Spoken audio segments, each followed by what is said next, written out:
Tantor Audio, a division of Recorded Books, presents A Murder in Time by Julie McElwain, narrated by Lucy Rayner. Prologue. August 1815. He was in hell. The fire from the torches lent a satanic flicker to the cavern's rough-hewn walls, molten gold and orange playing over the profane carvings and frescoes. The oily smoke from the sconces undulated, curled, and climbed like thick black serpents toward the ceiling. The effect pleased him. The environment was similar to the West Wickham caves, favoured by Sir Francis Dashwood and his notorious Hellfire Club. Like those caverns, these chambers, 35 feet in the bowels of the earth, had been carved out by earlier man, desperate for the flint within the chalky walls, needing the rock to fashion their archaic weapons and tools. Later, someone had transformed the rocky environment into 2 rooms. He suspected it had been the Papists during good Queen Bess's rule. After she'd made Catholicism an act of treason, families who wanted to practice their faith had been driven underground, sometimes, like this chamber, literally, fearing the priest-hunters and scandal, which had cost both their fortune and their lives. Of course, he could not prove that these caves had been used for such a purpose. No stray religious relic had been left behind, but it amused him to imagine that the pious had once prayed here. It amused him to take the holy and make it unholy. He smiled, just a small movement of his mouth, as he thought of the stonemasons and carpenters that he'd hired 5 years ago from London for this venture. They'd thought him mad. He'd seen how their eyes were drawn to some of his more inspired details in the specially commissioned friezes. He'd seen the shock, and something else. Excitement. They could not deceive him, even if they deceived themselves. Fools. He refused to lie to himself. He knew who he was. He knew what he was. Still, he had something in common with the Papists. He couldn't risk exposure any more than they could. He knew that if he revealed his dark appetites, which twisted his guts to dagger points of both pleasure and pain, society would call him a monster. Hypocrites. It enraged him. He could feel the anger heating his blood, but he hid that too. Abruptly, he rose to his feet, the swift motion causing the dark velvet cape he wore to swirl around his calves like black mist. He would have enjoyed that effect, too, had he been aware of it. Yet he'd chosen the silk-lined cape, not for its appearance, but for its warmth. No matter how many fire pits and torches were lit, it was impossible to dispel the chilly dampness in the underground catacombs. The wine, of course, helped. The men before him had been drinking steadily since the evening began, their faces flushed with claret as much as cold, and the anticipation of what he'd promised them. As he stood, they turned their gazes in his direction. In their dilated pupils, he saw the tiny flames from the candles and torches around them. Almost carelessly, he lifted the jewelled chalice, surveying the 12 apostles he had selected for his secret club. So young, so eager, so deliciously depraved. "Patience, my brothers," he ordered, and fleetingly wondered if he were addressing them or himself. The men laughed as though in agreement, and mimicked his gesture by lifting their own chalices, gold and silver, the metal a dull glint in the room's mottled light, and then drinking greedily. The wine had already robbed 2 of the young pups of their usual elegance. With a thin, cold smile, he watched them guzzle red wine, heedless when it ran in thin rivulets down their chins, staining their cravats like blood. Even as he wondered how long they'd last, a sound, the scrape and a soft slap of soles against hard stone, alerted him. The apostles heard the noise too, and, one by one, the men fell silent. For a second, the dank air, heavy with the smell of wax and smoke, earth and brine, seemed to thrum with their expectations and peculiar excitement. The shadows came first, bouncing off the walls in macabre distortions. Then the women rounded the corner, following the loyal servant who led them into the abyss, their dark hooded capes matching the style, if not the more expensive velvet fabric, of his apostles. Initially, he had considered ordering the women to dress as nuns, just as Dashwood had insisted for his Hellfire Club more than 60 years before. As with the caves, he had been inspired by Sir Francis' secret society, which had rocked England to its faithless core. But whereas the Hellfire Club had been the ruination of many, he desired a more cautious path. The men here thought it was a game, a bit of harmless debauchery against the rigid rules imposed upon them, against a lineage that was both a blessing and a curse.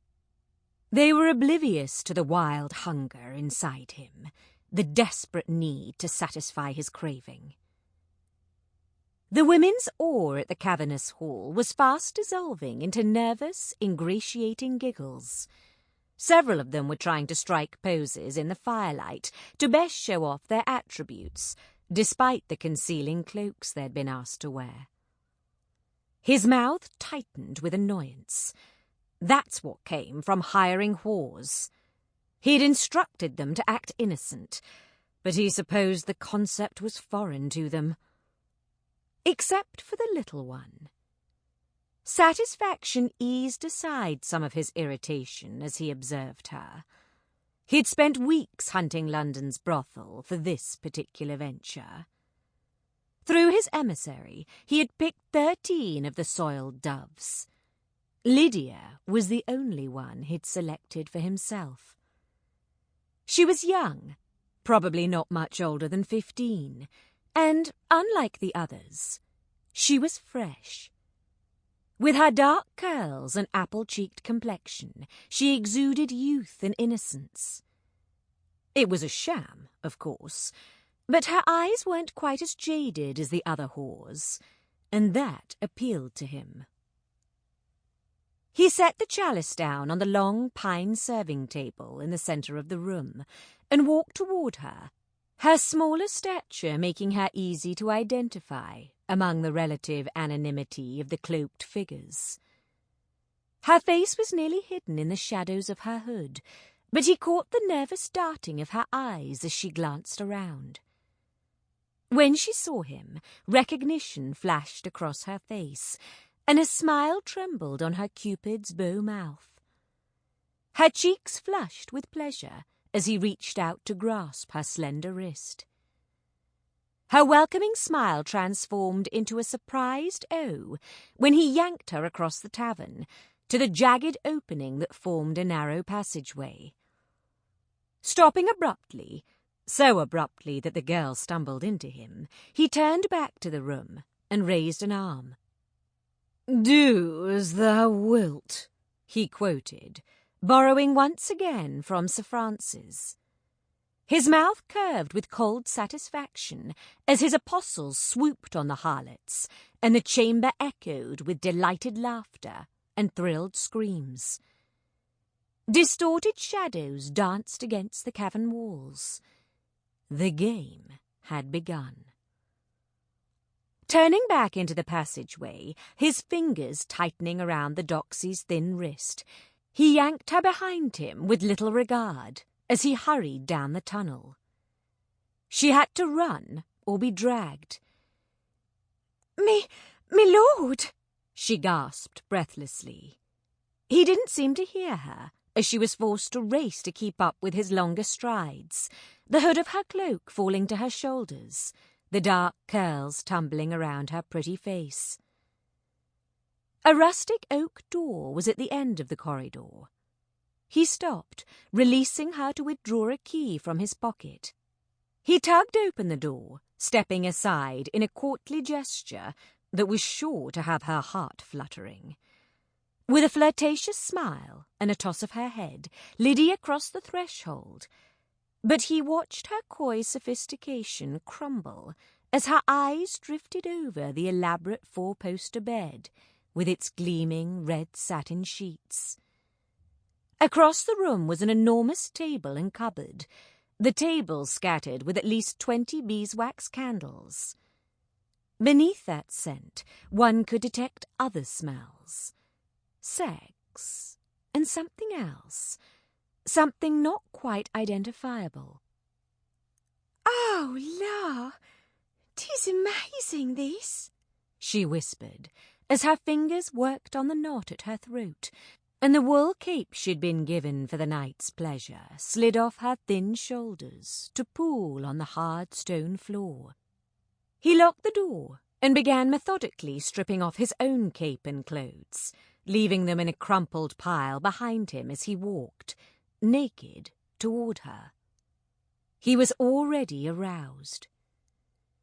Lydia smiled in a way that never failed to attract the rogues who visited Madame's establishment. Her smile slipped, though, when he reached her and, taking the muslin gown in his hands, shredded it in two in a swift, violent motion. Before she could cry out over its destruction, he was tearing her cotton chemise and short stays from her body, lifting her toward the bed. Lovely. So lovely.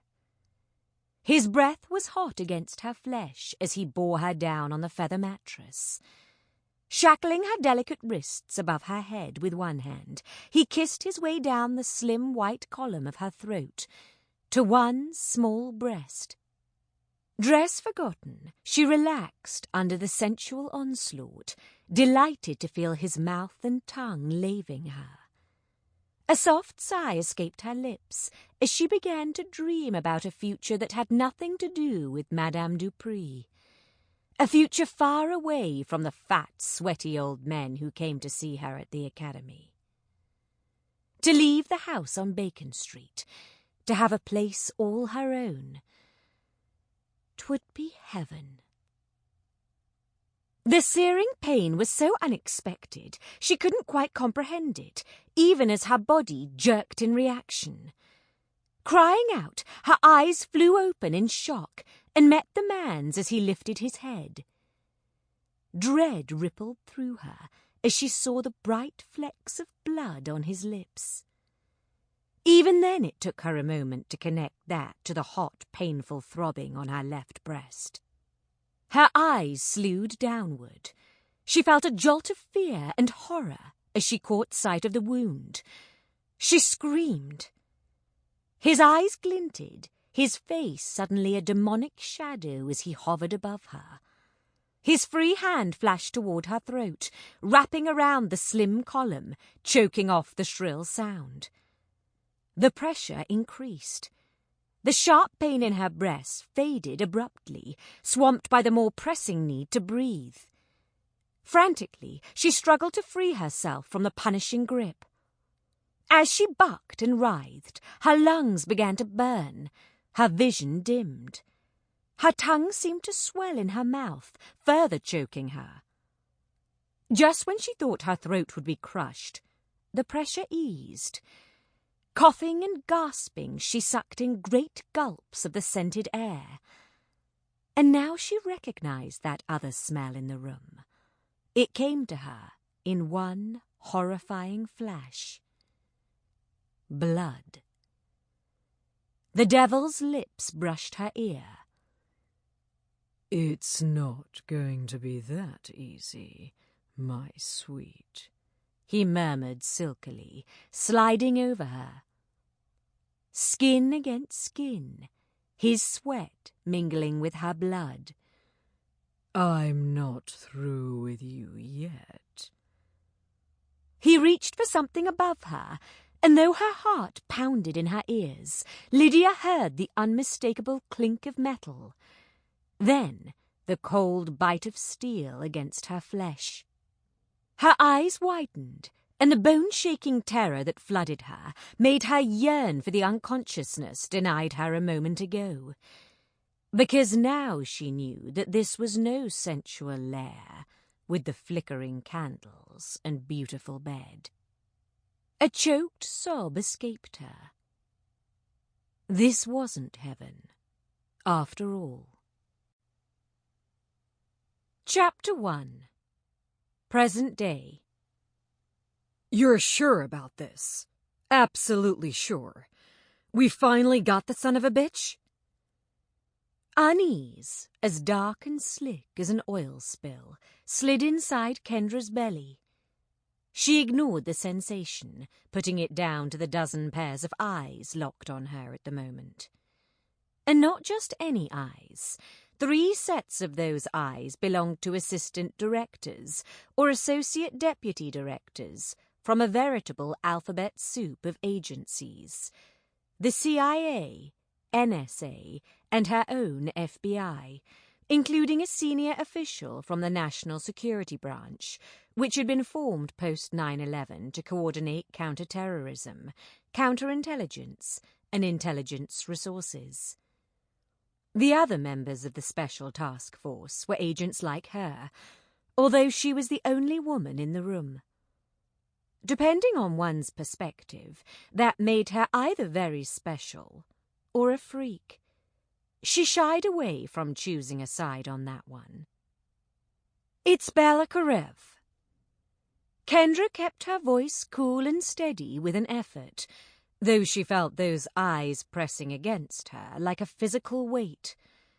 We managed to get a lock on his IP address after we covertly piggybacked onto one of his clients' wired accounts. It wasn't easy. Special Agent Daniel Shepard jumped in, excitement animating his usually taciturn features. The sneaky bastard bounced the signal around the globe.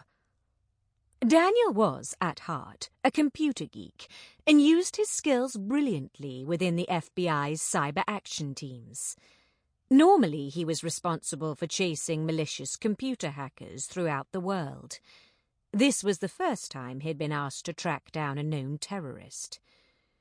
But Kendra, Special Agent Donovan, created a program that was absolutely genius, Daniel continued, shooting the woman beside him a look of admiration.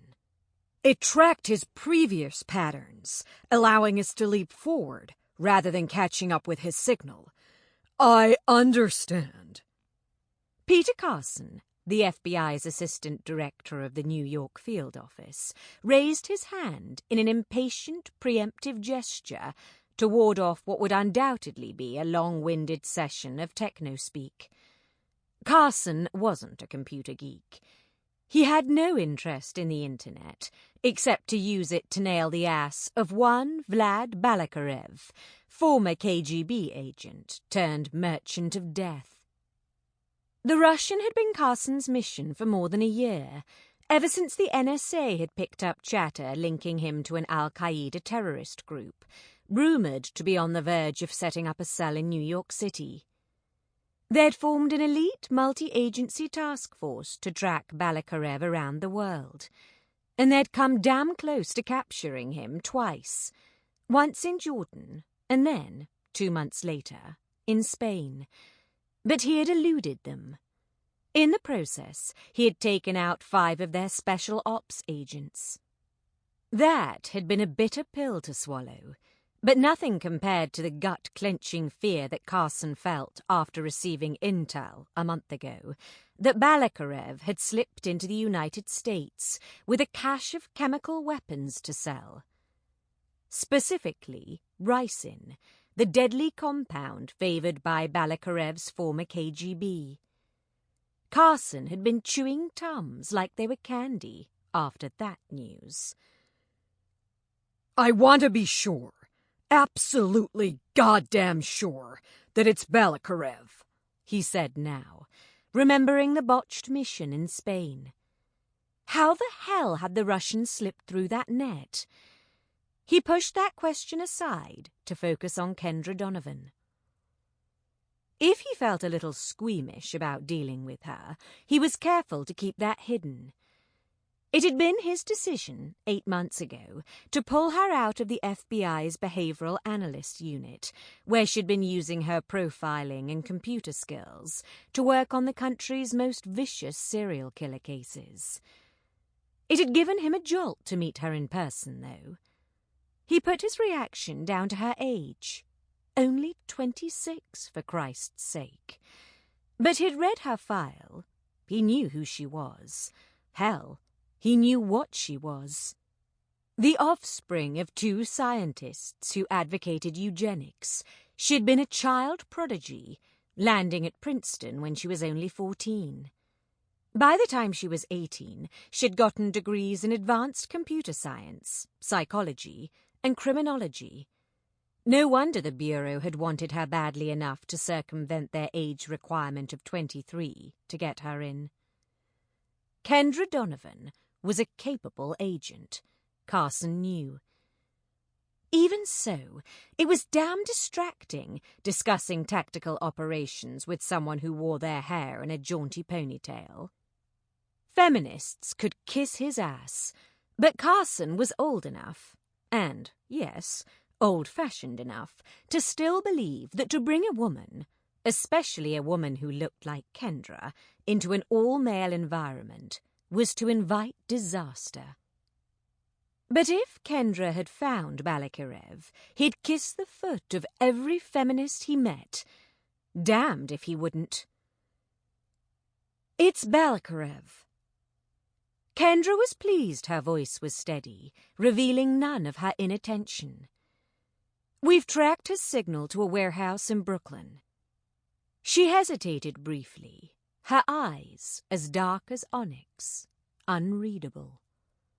She kept her gaze trained on Carson, even though she wanted to glance at the man on the other side of the room. The warehouse is owned by Berkshire Limited. That's a shell company for EV Inc., which is a subsidiary of Greenway International. She held her breath. She'd just dropped a bombshell. Greenway International? That came from Bradley Thompson, the CIA Associate Deputy Director. He surged forward in his chair. Are you talking about Sir Jeremy Green? Yes, sir. Thompson shot Carson a look. You do know who he is, don't you? Carson found himself bristling, for no other reason than Thompson having been a major pain in the ass since they'd been forced to work together, in the spirit of interagency cooperation, of course. While Washington had given him the leadership position, the decision hadn't stopped Thompson from trying to assert his authority every chance he could. The cocky bastard. I read newspapers, Carson responded testily. You should read the reports we've had on him, Thompson retorted. The cleanest thing about him is his Savile Row suits. While Balakarev was a shadowy figure in the underworld of gun-running and smuggling, Kendra knew that Green was another matter entirely. The Brit graced the business and society pages. He'd been born into money and had amassed even more. 20 years ago, he had been knighted. He dined at the White House, slept in the Lincoln bedroom. The public probably believed that sort of prestige made him a good guy. In reality, it just meant he was politically savvy and smart. And his connections hadn't prevented him from being scrutinized by the CIA, Israeli intelligence, Interpol, and Britain's own MI5. He's been suspected of money laundering, drugs, human trafficking, and, Thompson added significantly, weapons smuggling. Carson's mouth tightened. Our mission is Balakarev. Don't be stupid, snapped Thompson. Green changes everything. He's the big fish. Washington will want to hook him. There'd never been anything resembling friendliness between the two men, but Thompson's implied threat stripped away the pretense of professional courtesy. The very air in the conference room seemed to shimmer, a desert heat of hostility. Kendra watched the men shift their positions. Those still seated now pushed themselves to their feet. The FBI agents joined Carson, while the CIA agents flanked Thompson, like two packs of dogs sizing up each other, ready to fight for their territory. The representatives from the NSA and NSB took a step back, separating themselves from the upcoming confrontation. They were Switzerland. And I'm a fool, Kendra thought wryly, stepping between these two powerful foes. We may be able to hook both Balakarev and Green.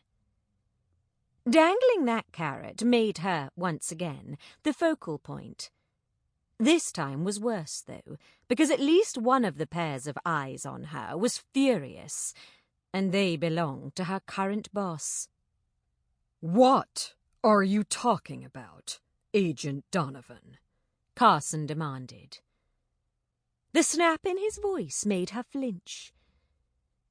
When I realized that Sir Jeremy owned the warehouse Balakarev was using, I took the liberty of tracing his whereabouts.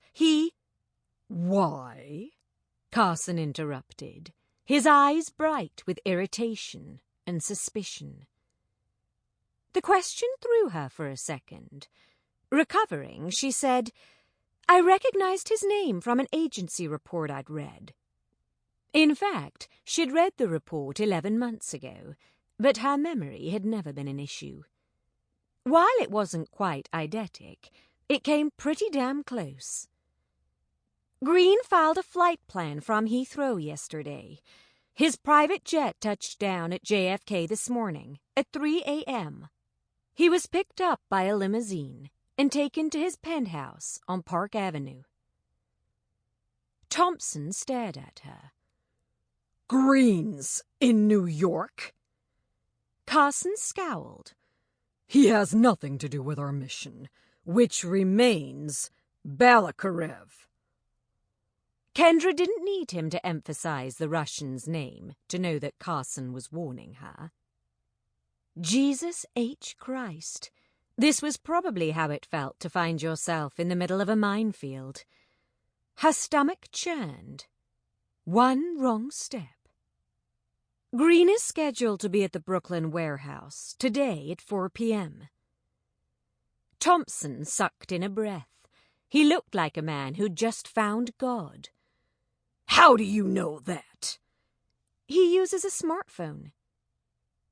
Carson didn't look like he'd found God. He looked coldly furious. But at that bit of information, he snorted. For a smart man, that's pretty stupid. Even he knew that wireless technology, no matter how many layers of security measures one stacked on, could be infiltrated, especially by somebody like Kendra Donovan. Not stupid, arrogant, corrected Kendra. There was a short, heavily charged silence. Thompson threw her a speculative glance. It wasn't the first one he'd given her in the past 8 months, before turning his attention back to Carson. If we can get Green on record, consorting with a known terrorist, that's a fucking big deal. If we can hook him, we could blow apart not only Balakarev's operation, but 100 more like it. We'll need him alive. He didn't wait for an answer before pulling out his cell phone. As he moved off to the far end of the conference room, the stony-faced CIA agents broke away to stand near their leader. Carson gritted his teeth. Sample complete. Ready to continue?